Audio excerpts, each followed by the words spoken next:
ఇలారా సరే, మనం ఇప్పుడు మనము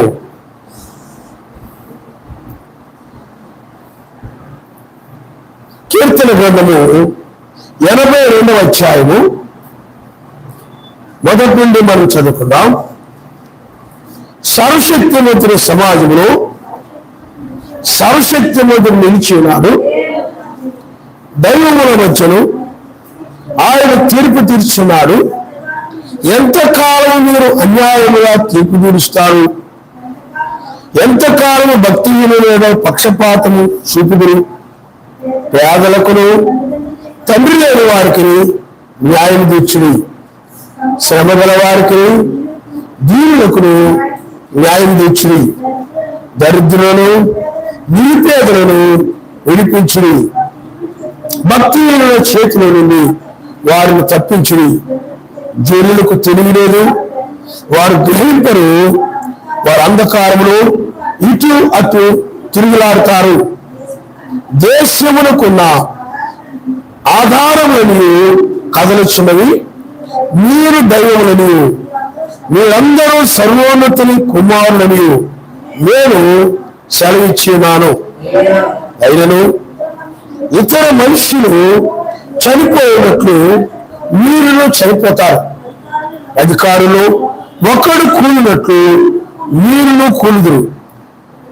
యావే లెమ్ము, భూమికి తీర్పు తీర్చుము, అన్ని జనులందరూ నీకే స్వాస్థ్యముగా ఉందిరు. ఆయన నామరుస్తారు.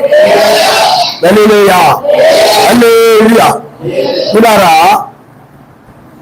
ఇక్కడ సర్వశక్తి మంత్రి ఏం చెప్తున్నారంటే, సర్వశక్తి మంత్రి సమాజంలో సర్వశక్తి మంత్రులు నిలిచి ఉన్నాడు. సమాజం అంటే చెప్పండి, ఆయన యొక్క వధు. సమాజము మిగతా సంఘాలన్నీ ఏమిటయా అని అంటే అవి సర్వశక్తి మంత్రి యొక్క సమాజాలు కాదు. సర్వశక్తి మంత్రి యొక్క సమాజము అని అంటే అపోస్తుల యొక్క బోధ ప్రకారము ఎవరైతే ఆ పునాది మీద ఉన్నారో వారే సర్వశక్తి మంత్రి యొక్క సమాజము.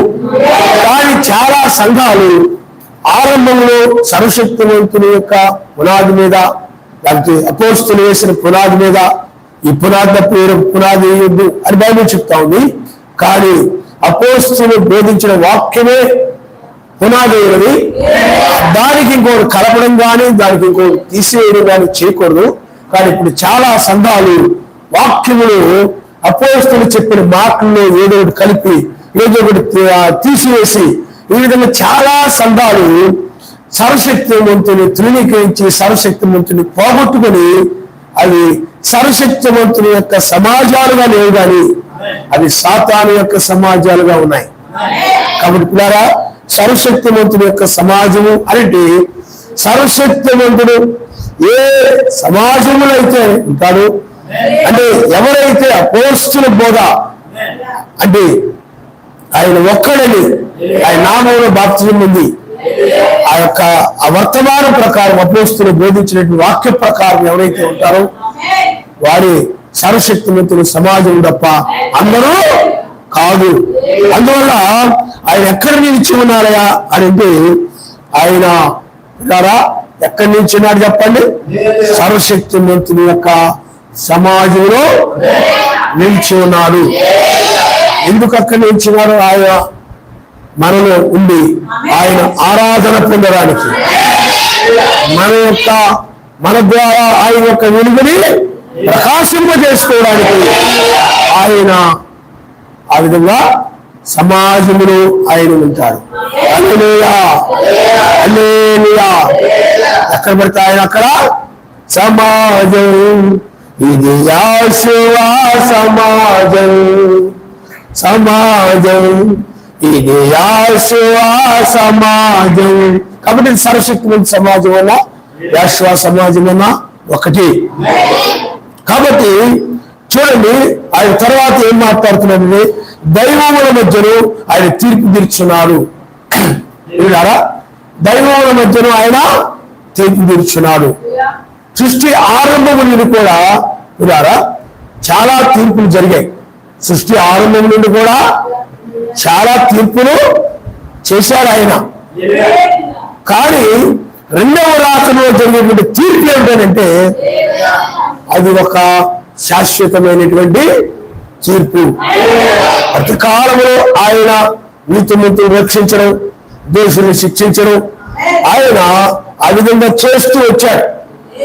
మరలా పాపంలో పడిపోవడం, మన ప్రవక్తలు పంపించడం, వాళ్ళు నీతిమంతులుగా మారడం, మన దోషులు శిక్షించడం, ఈ విధంగా ప్రతి కాలంలో కూడా ఆయన ఏం చేశాడు చెప్పండి. అందువల్లనే ఆయన ఆ విధంగా చేసి న్యాయవంతులు రుజువు చేసుకున్నాడు. ఆయన ఏమైనాడు? న్యాయాధిపతి. నీతిమంతులు రక్షించి దోషులను శిక్షించకపోయినట్లయితే ఆయన న్యాయాధిపతి కాదు. కాబట్టి ఆయన న్యాయాధిపతిగా పిలువబడుతున్నాడు. కాబట్టి ప్రతి కాలంలో, ఇప్పుడే కాదు, ప్రతి కాలంలో కూడా ఆయన యొక్క సమాజము, లేకపోతే ఆయన యొక్క సమూహము, లేకపోతే ఆయన యొక్క సంఘము, లేకపోతే ఆయన యొక్క వధువు, అంటే వధువు అంటే చెప్పండి, విశ్వాసం యొక్క సమూహమే వధువు. విశ్వాసులందరూ కలిసి ఏమైనారు చెప్పండి? వధువు. వధువు అంటే ఒక వ్యక్తి కాదు. వధువు అంటే ప్రపంచ వ్యాప్తంగా ఆ రోజులైతే ఇజ్రాయిల్లే ఆయన యొక్క సమాజము, ఆయన యొక్క వధువు. ప్రపంచంలో మరి ఎవరునో కాదు. కానీ మెస్సీ వచ్చిన తర్వాత విశ్వవ్యాప్తంగా ఆయన వధువు ఉన్నది. కాబట్టి ఆయన దైవముల మధ్యలో ఆయన తీర్పు తీర్చుచున్నాడు. కాబట్టి ఇజ్రాయిల్ మధ్య ఉండి ఆయన అన్ని జనులకి, ఇజ్రాయిల్కి ఆయన ఏం చేశాడు చెప్పండి? తీర్పు తీర్చాడు.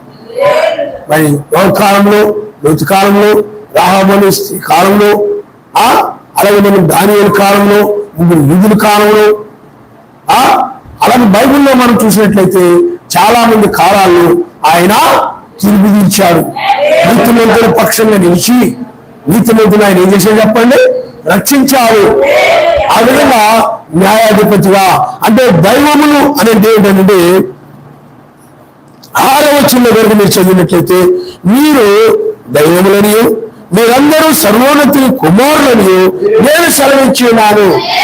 కాబట్టి మన అందరం ఏమైంది చెప్పండి? దైవములనే. కానీ పెద్ద దైవం ఎవరు? ఆయన.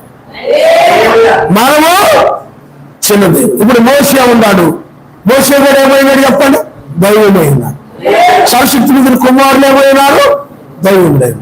ఈ బైబిల్ సర్వశక్తిమంతుని వాక్యం ఎవరి దగ్గరకు వచ్చినో వారు దైవములని మీరు ఎదురా,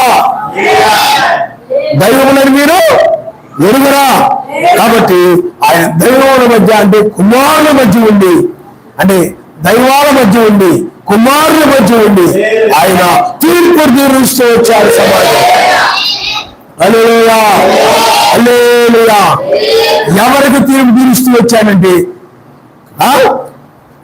అన్యాయమైన తీర్పు తీర్చిన వారికి మరలా తీర్పు తీరుస్తూ వచ్చాడు. ఇప్పుడు ఏలియా కాలంలో మనం చూసినట్లయితే, ఏలియా కాలంలో ఆహాబు యెజెబెలు ఆ యొక్క ప్రవక్తలకు, అలాగే ఏలియా వీళ్ళందరూ కూడా వీళ్ళు దోషులని, లేకపోతే అబద్ధ బోధకులని, అబద్ధ ప్రవక్తలని ఆ విధంగా తీర్పు తీర్చి ఆ ప్రవక్తలందరూ ఏం చేసి చెప్పండి?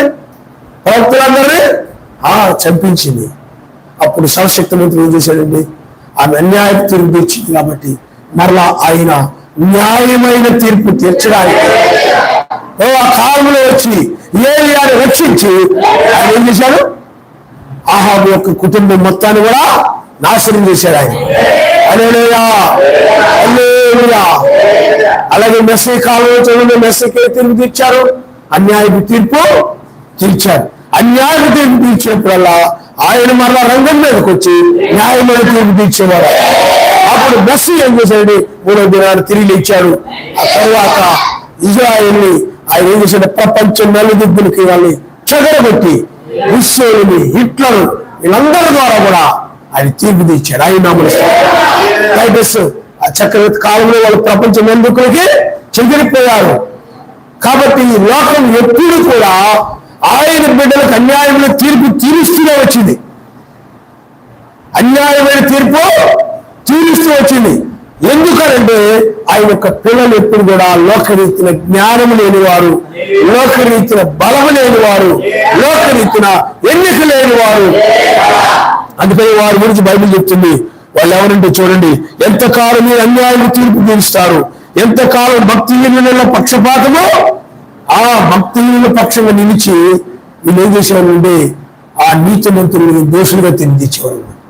పాపుల పక్షంగా నిలిచి, అన్యాయస్తుల పక్షంగా నిలిచి, దుష్టుల పక్షంగా నిలిచి, దురాలోచన వారి పక్షంగా నిలిచి నీతిమంతులని ఏం చేసేవారు చెప్పండి, అన్యాయస్తులని తీర్పుదిచ్చేవాళ్ళు. భక్తిహీనుల పక్షంగా నిలిచి వాళ్ళకి పక్షపాతం విధించేవారు అన్నమాట. ఆ విధంగా పిల్లారా, అందుకనే ఆయన యొక్క న్యాయము తీర్చుడి అని చెప్తున్నాడు ఆ రోజునని. ఎవరికి న్యాయం తీర్చున్నారు? భక్తిహీనులు కాదు, మీరు న్యాయం జరిగించాల్సింది. పేదలు ఉన్నారే ఆ దేశంలో, ఆ రోజుల్లో ఇజ్రాయిల్లో పేదలు ఉన్నారే. అలాగే తల్లిదండ్రులు లేని వారికి న్యాయం తీర్చండి, శ్రమ గల వారికి దీనులకుని న్యాయం తీర్చుడి, దరిద్రులకు నిరుపేదలను విడిపించుడి అంటే తండ్రి లేని వారికి, పేదలకును, శ్రమపడేటువంటి వారు ఉన్నారు, దీనత్వం కలిగిన అన్నారు, వాళ్ళకి న్యాయం తీర్చున్నాయా? మీరేం చేస్తారండి? వాళ్ళు ఏమి మరి దరిద్రులు కదా, లేకపోతే తండ్రి లేని వారు కదా, లేకపోతే వాళ్ళు ఆ యొక్క శ్రమ పడేవాళ్ళు కదా, దీనులు కదా, వాళ్ళేం మాట్లాడతారని అని వాళ్ళకేమో వాళ్ళేమో దోషులుగా తిరిగి తీర్చి, లంచం ఇచ్చిన వాళ్ళేమో నోరు గల్ల వాళ్ళకేమో, లేకపోతే ఆడపిల్లకి భయపడతారని భయపెట్టే వాళ్ళకేమో, లేకపోతే తిరగబడతారని, లేకపోతే ఏదైనా హాని చేస్తారేమో, ఆ భయపడే భక్తుల పక్షంగానేమో నిలబడి వీళ్ళకేమో అన్యాయం తీర్చారు. అదేనా అప్పుడు ఏమన్నాడు ఆయన? ఏమన్నాడంటే, మీరు అలాంటి తీర్పు తీర్చొద్దు, భక్తిహీనుల చేతులైన వారిని తప్పించడు. ఎందుకంటే భక్తిహీనులు అనబడిన వారు వీళ్ళని శ్రమ పెట్టేవారంటే బలహీనులు. వీళ్ళు ఎవరంటే బలహీనులు, ఎన్నిక లేని వారు, లోకరీతిని జ్ఞానం లేని వారు అన్నమాట.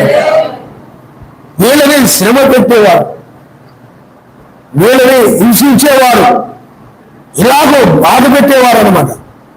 కానీ వీళ్ళు ఏం చేసేవారంటే న్యాయం తీర్చుకుని ప్రార్థన చేస్తూ ఉన్నారు. అందుకనే వీళ్ళు ఏర్పరచబడిన వారు, విధవరాలకు ఛాయగా ఉన్నారు. వీళ్ళు ఆ రోజుల్లో విధవరాలకి న్యాయం దొరకలేదు, ఏర్పరచబడిన వారికి న్యాయము దొరకలేదు. కానీ భక్తిహీనులు ఉన్నారే, వాళ్ళకి న్యాయం దొరుకుతూ ఉంది. అందుకని వీళ్ళు ఏం చేస్తున్నారు?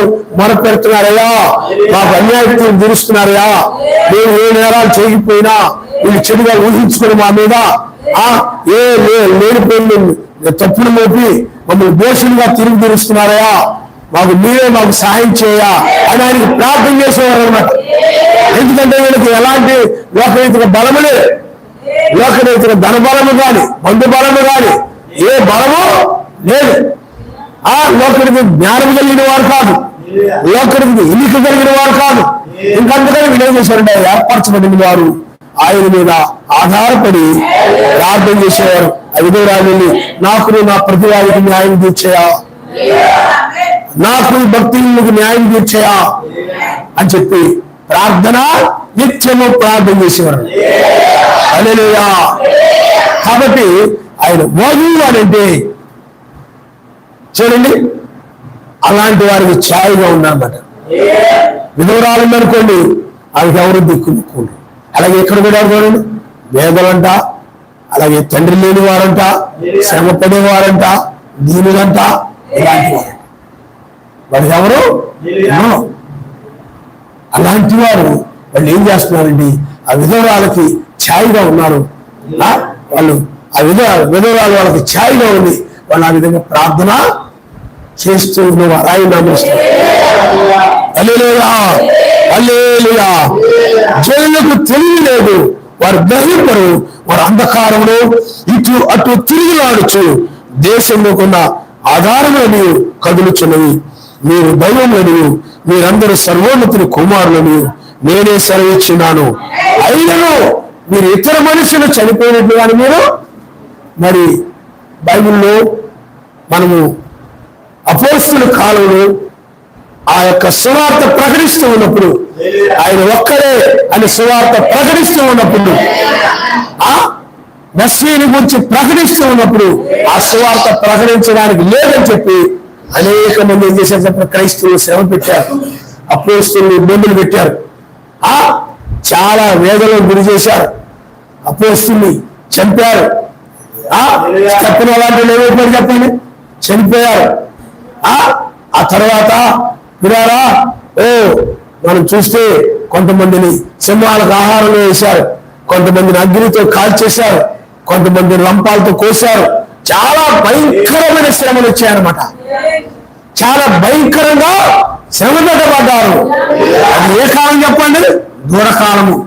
హల్లెలూయా. ముత్తుగా కూర్చొని ఉన్నారు కొంతమంది వచ్చి, ముత్తు. కాబట్టి పిల్లారా, అది ఏ కాలం చెప్పండి?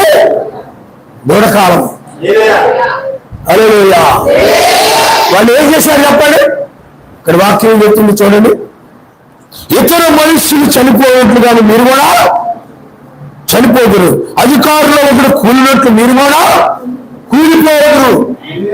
ఆ విధంగా అనేక మంది క్రైస్తవులు అపోస్తలుల కాలంలో తర్వాత మనం చూసింది. అంటే 325 నిస్య సమావేశానికి ముందంతా కూడా క్రైస్తవులు బహుగా శ్రమ పెట్టబడ్డారు. హల్లెలూయా. బహుగా హింసించబడ్డారు. ఆ హింసలకు శ్రమలకు వాటికి భయపడిపోయి, ఆ నిందలకు అవమానాలకు భయపడిపోయి, వాటికి భయపడిపోయి వాళ్ళు ఎక్కడికి పారిపోలేదు, నిలబడ్డారు ఆయన కోసము ప్రాణం పెట్టడానికి. పేతురు అంటాడు, ఎస్ఐని సిల్లు వేసేందుకు తన్ను వేయబోతా ఉంటే, అలా కాదు, నా కాళ్ళు పైకి పెట్టి నా తల కిందకి పెట్టి సిల్లు వేయమన్నా. మరి శ్రమలు వస్తాయి, నిందలు వస్తాయి, తిరస్కారాలు తిరస్కరిస్తారు, నేను వినివేస్తారు. ఇవన్నీ ఉంటాయి బైబిల్లో. అపోస్తులు కానీ ప్రవక్తలు కానీ వాళ్ళందరూ కూడా మిగతా మనుషులు ఎలా చనిపోయారు, వాళ్ళు కూడా అలాగే చనిపోయారు. నిద్రిస్తూ ఉన్నారు. ఏమవుతున్నారు చెప్పండి? నిద్రిస్తూ ఉన్నారు. దేనికోసము? మెస్సయ్య కోసము. అందుకని మొదటి రాత్రిలో మెస్సయ్య వచ్చినప్పుడు, ఓ నా దేవా నా దేవా నా చేయి ఎలా విడిచిపోయిందని ఆయన ప్రాణం పెట్టినప్పుడు, అక్కడ ఉన్నటువంటి మనకు ముందు ఆ యొక్క మెస్సయ్యకు ముందు పితరులందరూ కూడా ఆయన కోసం శ్రమ పడిన వారు, ఆయన కోసం జీవించిన వారు, ఆయన కోసం బ్రతికిన వారు, మరణాన్ని జయించి మరలా తిరిగి లేచారు. హల్లెలూయా. తిరిగి లేచారు. కానీ తర్వాత మరలా ఇప్పుడు మెస్సయ్య దగ్గర నుండి ఇప్పుడు వరకు మనం చూస్తే చాలా మంది అదే విధంగా అన్యాయపు తీర్పు తీర్చబడి ఆయన గురించి సువార్త ప్రకటిస్తూ ఉంటే, ఒక్కడిని ప్రకటిస్తూ ఉంటే, అపోస్తలుల పూట బోధిస్తూ ఉంటే దోషులుగా అని రోమన్ క్యాథలిక్ సంఘం కానీ దేవుడు కానీ చాలా భయంకరంగా క్రైస్తవులను హింసించి చంపినటువంటి, అందుకని రక్తము చేత మత్తున్నటువంటి సంఘం అని అది వేస్ట్ అని బైబిల్ చెప్తుంది. ఆ విధంగా వాళ్ళందరూ నిద్రిస్తూ ఉన్నారు. దేనికోసం అంటే సెకండ్ కమింగ్ కోసం. హల్లెలూయా. హల్లెలూయా. ఇప్పుడు ఆ సెకండ్ కమింగ్ గురించి దాని గురించి చెప్తా ఉంది ఇక్కడ. ఎలోహీము లెమ్ము, ఇక్కడ చూడండి, భూమికి తీర్పు తీర్చము. ఇంతకు ముందంటే దేవుడు చెప్పండి, ఆయన మనుషులకు తీర్పు తీర్చాడు, పట్టణాలకు తీర్పు తీర్చాడు, ఎవరు రాజులకు తీర్పు తీర్చాడు. ఈ విధంగా తీర్పు తీర్చాడు. కానీ ఇక్కడికి వచ్చేటప్పటికి భూమికి తీర్పు తీర్చుము, అన్ని జనులందరూ నీకే స్వాస్థ్యమవుతారు. హల్లెలూయా. అన్ని జనులందరూ నీకే స్వాస్థ్యముగా ఉంటారు. మనం ఎప్పుడు కూడా ఆయన యొక్క స్వాస్థ్యమైన, ఆయన పిల్లలు ఇజ్రాయేల్ కూడా ఆయన స్వాస్థ్యమే, మనము కూడా ఆయన యొక్క స్వాస్థ్యమే. బైబిల్ ఏం చెప్తుందంటే కుమారుడు యావే అనుగ్రహించు స్వాస్థ్యము అనుంది.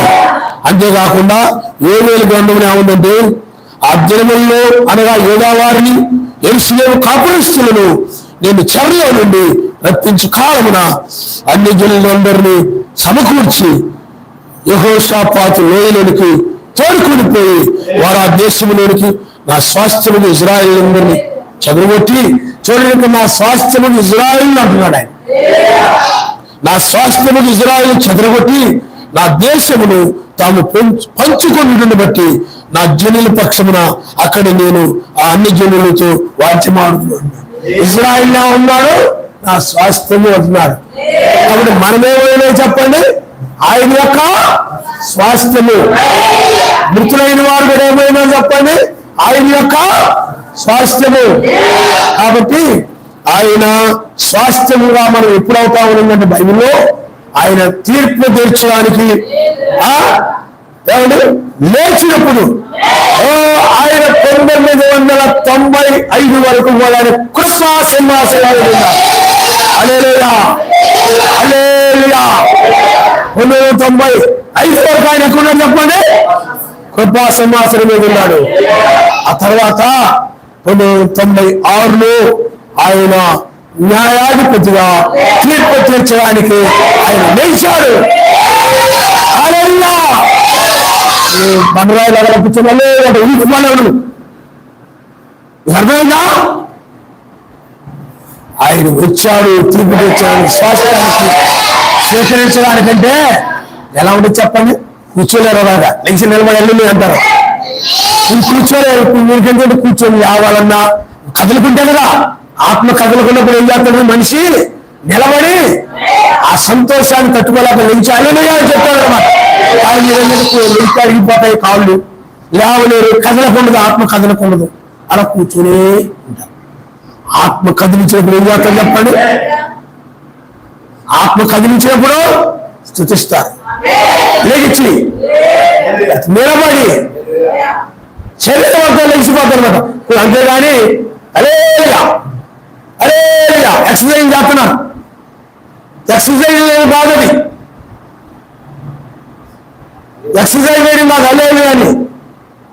శరీరంలో కూడా హృదయంలో కూడా ఆ యొక్క కదలికతో హల్లెలూయా కింద కూర్చోవాలనిపిస్తుంది అనమాట. కానీ హాయిగా ఉండదు, కూర్చోవాలనిపించదు, లెగిసి ఆయన కనపరచాలనిపిస్తుంది.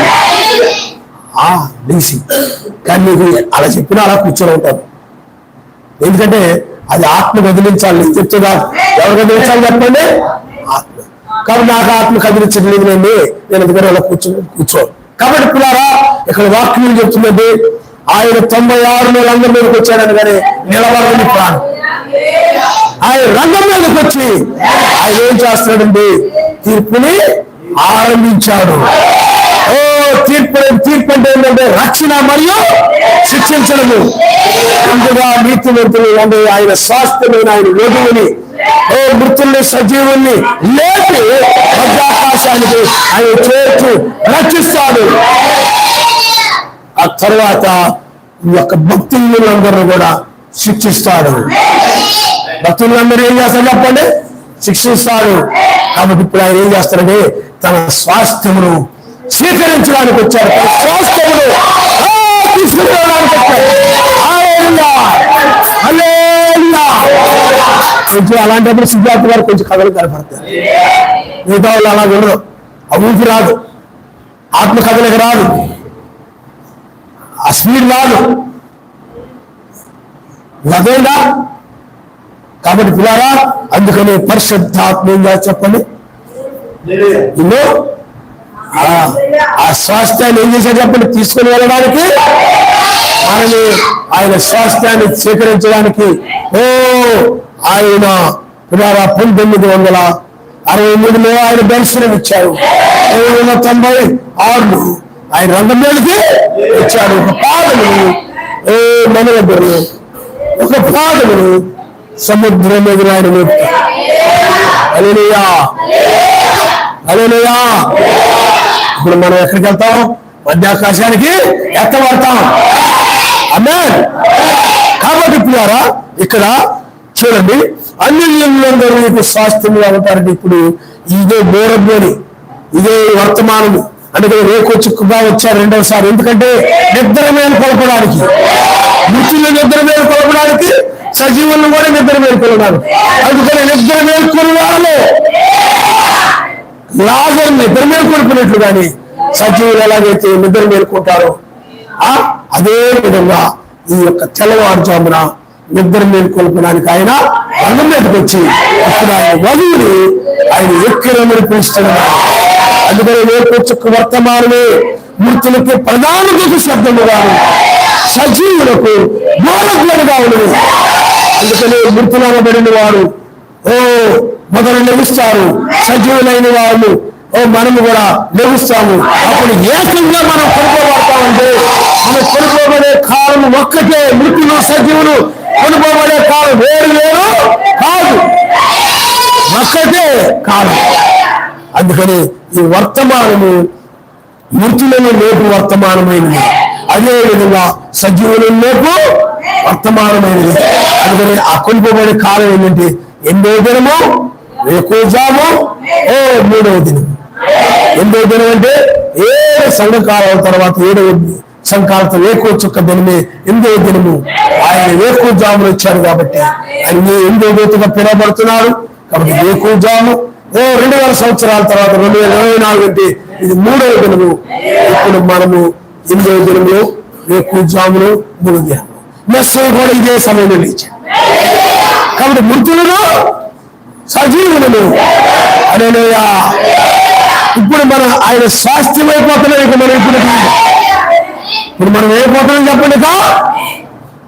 మనం ఆయన స్వాస్థ్యమే కానీ భూమి మీద ఉన్నాం. కానీ ఇప్పుడు ఆయన ఏం చేస్తాం చెప్పండి. తన స్వాస్థ్యం అవుతాడు. ఇక పూర్తిగా మనం ఆయన సొత్తు అయిపోయి పెళ్లి తర్వాత 3 సంవత్సరాల తర్వాత 7 పాలలు అక్కడ ఉండబోతాం. ఇంకా ఎప్పుడు ఇంకా ఆయన స్వాస్థ్యంగా ఉంటాం. అందుకని తీర్పుది అదేగా, ఇది 7 పాలన తర్వాత తీర్పు ఉంది. కానీ ఇది చివరి తీర్పు. అంటే 7 పాలన ముందు ఇది చివరి తీర్పు. అందుకని ఈ తీర్పులో విడవబడిన వారి పరిస్థితి చాలా ఘోరంగా ఉంటుంది అన్నమాట. ఎత్తబడిన వారు చాలా ధన్యులు. హల్లెలూయా. ఎందుకంటే ఇంతకుముందు తీర్పు తీర్చినప్పటికీ 1000 ఏళ్ల పాలన కానీ అలాగే భయంకరమైన శ్రమకాలాలు కానీ లేవు. ఇంతకుముందు ఇంత భయంకరమైనటువంటి శిక్ష లేదు, ఇంత గొప్ప ఆశీర్వాదం లేదన్నది ఇంతకుముందు ఎప్పుడు కూడా. కానీ ఇప్పుడు పొందుకునేది ఏంటంటే ఇంతకుముందు ఎన్నడూ లేనటువంటి గొప్ప ఆశీర్వాదము శాస్త్రంగా.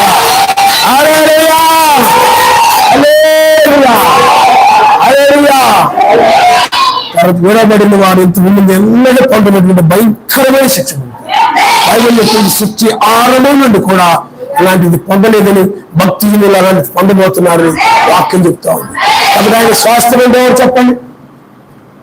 ఎవరు ఆయన స్వాస్థ్యం అంటే ఎవరు? పేదలను, తండ్రి లేని వారు, శ్రమ పడుతున్న వారు, జీవులు, వీరు ఆయన యొక్క స్వాస్థ్యమై ఉన్నారు. వీరిని తీసుకుని వెళ్ళడానికి ఇప్పుడు ఇచ్చాడు. కాబట్టి ఇది చివరి తీర్పు. ఇది చాలా భయంకరమైన తీర్పు లోకానికి. కానీ మనకి చాలా గొప్ప కృప, చాలా గొప్ప ఆయన రాజ్యంలోనికి మనము ప్రవేశించబోతున్నాము. కాబట్టి పిల్లారా ఆలోచన చేయండి. మరలా ఇజ్రాయెల్ దగ్గరికి వెళ్తాడు మన తర్వాత. అప్పుడు మొదటి రాకళ్ళైతే వాళ్ళు ఆయన తిరస్కరించారు. అప్పుడు ఆయన అంటాడు, యెరూషలేమా యెరూషలేమా, కోడి తన పిల్లలు తను ఎక్కడి కిందకు చేర్చుకుని తలంచినట్లుగా అనేక మార్లు నేను తలంచితులు కానీ రానలేదు అన్నాడు. ఇప్పుడు మరలా వాళ్ళని కలుసుకోబోతున్నాడు. కాబట్టి పిల్లారా ఇప్పుడు ఈ లేఖనం ఇప్పుడు నెరవేరుతా ఉంది. తన స్వాస్థ్యమైనటువంటి తన వధువుని స్వీకరించడానికి ఆయన రంగం మీదకి వచ్చాడు. ఎప్పుడు మనం ఆయన స్వాస్థ్యం హల్లెలూయా. ఇది స్థిరముగా అన్నమాట. పెంతెకోస్తు పండుగ నాడు ఆ తర్వాత 3,000 మంది బాప్తిజం, తర్వాత ఆ దినాల్లో 3,000 మంది బాప్తిజం పొందారు. ఆయన స్వాస్థ్యమే. కానీ ఆ స్వాస్థ్యం ఏమైపోయింది చెప్పండి? పడిపోయింది. అలాగే ప్రతి కాలంలో పడిపోవడం, ప్రవక్త రావడం అంటే దూత రావడం, క్షమించండి, దూత రావడం, పడిపోవడం, దూత రావడం, నమ్ముకోవడం, మళ్ళీ పడిపోవడం, మళ్ళీ ఇంకో దూత రావడం, నమ్మడం, పడిపోవడం జరుగుతూ వచ్చింది. ఇప్పుడు ఇంకా ఈ చివరి అస్వాస్థ్యం అయిపోయింది, పడిపోయి మళ్ళీ ఇంకొకటి ఏర్పరచుకున్నాం, వాళ్ళు పడిపోయి మళ్ళీ ఏర్పరచుకున్నాం. ఆ ప్రతి సంఘకాలంలో ఆ విధంగా జరుగుతూ వచ్చింది. మరి ఇప్పుడైతే ఇంకా ఈ వధువు ఇంకా పడిపోవడం ఉండదు, మరణించడం ఉండదు, పాపంలో పడడం ఉండదు. ఇంకా నిత్యము ఓ పరిశుద్ధురాలుగా, నిత్యము నీతిమంతురాలుగా, ఓ అని పరిశుద్ధురాలు అతి పరిశుద్ధురాలుగా, నిత్యము ఆయన స్వాస్థ్యముగా, ఇది ఎన్నడూ ఆయన నుండి దూరము కాకుండా గొప్ప స్వాస్థ్యంగా ఉంటుంది. హల్లెలూయా. నిత్య స్వాస్థ్యంగా ఉంటాను. 7 సంవత్సరాల్లో చాలా మంది ఆయన స్వాస్థ్యంగా ఉండి మన దుర్బోధనలో పడిపోయారు. అదేవిధంగా అపోస్తలుడు పౌలు గారు వర్తమానం నమ్మి పడిపోయారు. పౌలు తర్వాత ఐరేనియస్ వర్తమానం నమ్మారు, పడిపోయారు. తర్వాత ఐరేనియస్, తర్వాత మార్టిన్ వచ్చారు, పడిపోయారు. తర్వాత కొలంబా, అలాగే లోగారు, అలాగే వెస్లీ, బెన్హం. ఇప్పుడు బెన్హం గారి కాలంలో కూడా చాలా మంది బెన్హం గారి వర్తమానం విని పడిపోయిన వాళ్ళు ఉన్నారు. కానీ ఈ 2వ రాకడలో ఆయన ఎవరైతే స్వీకరించి తీసుకుని వెళ్తున్నాడో ఇంకా కూలిపోవడము, మరణించడము, పడిపోవడము, ఆయనకు దూరంగా ఉండడం ఇంకా ఉండదు. కానీ ఓ సదా ఆయనతో వేస్తే ఎలాగైతే ఉండదు ఆశ్చర్యం రాజుకోటి ఎప్పుడు కూడా ఆయనతో ఉండబోతున్నా. హల్లెలూయా, హల్లెలూయా. అందుకే నిత్య స్వాస్థ్యము. ఇది ఎప్పటికాయకు దూరము, మరణించి దూరం కాదు, లేకపోతే సాతాను వల్ల మోసపోయి దూరం అవదు, లేకపోతే పిల్లారా ఏదైనా పాపంలో పడిపోయి దూరం అవదు. ఏ విధంగా దూరంలో, ఎందుకంటే ఆమె సమస్తమును కూడా సాతానుని, మరణమును, అన్నిటిని కూడా సమస్తమును కూడా చేయించి ఎత్తబడుతుంది. హల్లెలూయా. ఆయన ఎముకలో ఎముకగా, ఆయన మాంసంలో మాంసముగా ఎల్లప్పుడూ అని బైబిల్ సదా ఆయనతో. ఇంత ముందు సదా ఆయనతో లేరు, ఆయన స్వాస్థ్యమే ఇజ్రాయిల్, కానీ సదా ఆయనతో లేరు. కానీ ఇప్పుడైతే ఎల్లప్పుడూ కూడా ఆయనతో పాటు ఆయన యొక్క మనువు ఉండడానికి, ఆ విధంగా తీసుకుని వెళ్ళడానికి ఆయన వచ్చాడు. ఇప్పుడు ఎత్తబడిన వారు నిత్యము ఆయన స్వాస్థ్యంగా, నిత్య నిబంధన, నిత్య స్వాస్థ్యంగా ఉండబోతున్నారు. విడవబడిన వారు మాత్రము శ్రమను, భయంకరమైన శ్రమను, అప్పుడు 50 వారు కూడా నీవు రక్షించు. విడవబడిన వారిని ఎవరు కూడా ఇలా మొత్తుగా మందంగా ఎందుకన్నారంటే బైబిల్ స్పష్టంగా చెప్తూ ఉంది, మందంగా ఉంటే రారు. అదేనా మందంగా ఉంటే వాళ్ళ మీద ఉబ్బరుతుందని బైబిల్ చెప్తా ఉంది. అప్పుడు మేము మొత్తం కూర్చోండేమో ఆలోచించి, వాక్యానికి ఎవరైతే కదలాడుతూ ఉంటారో వారే వస్తారు. అక్కడ వాక్యానికి ఏమవుతుందో చెప్పండి, కదులుతూ ఉంటారు. సంగీతం నిలబడినప్పుడు ఆ శరీరం ఎలా కదులుతుందో ఊగుతుంది అనమాట. లేచి సంగీతం చక్కని పాటలు పడుతుంది అనుకోండి, అలా బండగా కూర్చొని ఉండడం. అదేగా ఆ సంగీతంలో పడుతున్నప్పుడు నాట్యమాడాలని ఏమండి దానితో పాటు ఆ సంగీతం లేనివైపోయి ఊడిపోతారు. అది వాక్యంతో అలా ఐక్యమైపోతారు. అలాంటి వారు వస్తారు. అరేరయ్యా, అంతేగాని నేను చెప్పేది చెప్పుకుంటూ కూర్చొని మీరు అరిసేది అరుచుకుంటూ కూర్చుంటే ఏ కథ లేకుండా ఉంటే రాలేదు. ఆ వాక్యానికి ఆ కదలిక. హల్లెలూయా, హల్లెలూయా. కాబట్టి మొద్దుగా నువ్వు చాలాసార్లు చెప్పాను, మొద్దుగా కూర్చొని నువ్వు రావు. ఎత్తబడాలంటే ఎగురుతున్న పక్షురాజు కదిలించబడేవారు మాత్రం. హల్లెలూయా, హల్లెలూయా. నువ్వు ఆనందం వచ్చి లేచావా?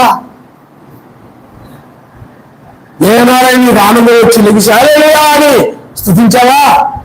హల్లెలూయా, హల్లెలూయా అన్నావా? లేదు. ఏమా అలా బాసపట్లు వేసుకొని చక్కగా హాయిగా కూర్చొని చేతులే ఆ స్థితికి వస్తేనే ఎత్తబడతారు. మనిషి ఏం చేస్తాడు చెప్పండి? నిలబడలేడు, కూర్చోలేడు.